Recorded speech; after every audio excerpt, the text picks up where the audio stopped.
अस्सलाम वालेकुम। मेरा नाम है एजाज़ कुलज़म।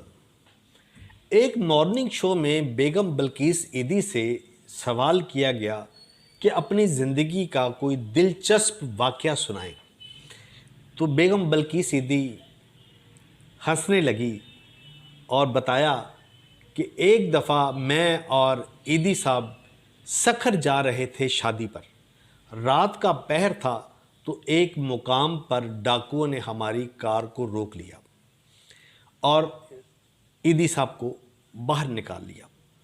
ईदी साहब जब बाहर गए तो डाकुओं ने कहा कि जो कुछ आपके पास है वो निकाल दें। ईदी साहब के पास पैसे थे नहीं, जो 200-300 थे वो उन्होंने पकड़ लिए।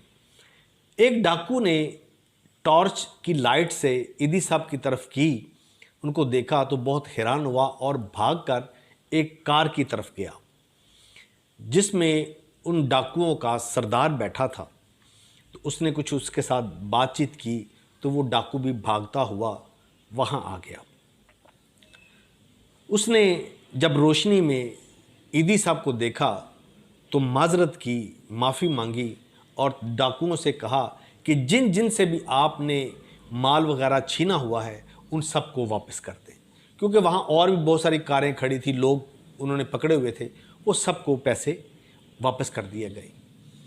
और जब मैं और ईदी साहब वापस आने लगे तो उस डाकू ने 2 लाख रुपया ईदी साहब को दिया, तो ईदी साहब ने लेने से इनकार कर दिया। बहुत मिन्नत समाजत तो ईदी साहब ने रख लिया। वो डाकू कहने लगा, जनाब ये आपकी मोहब्बत है, आपका प्यार है और आप ग्रेट और अजीम इंसान हैं।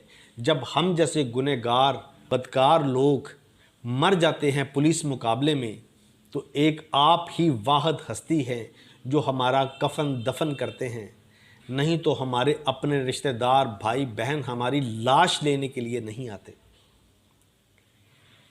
बात करने का मकसद है कि जब हम भलाई बांटते हैं तो भलाई मिलती है, जब हम सुकून बांटते हैं तो सुकून मिलता है, जब हम किसी को राहत पहुंचाते हैं तो हमें राहत मिलती है। जो कुछ हम देते हैं हमें वही कुछ मिलता है।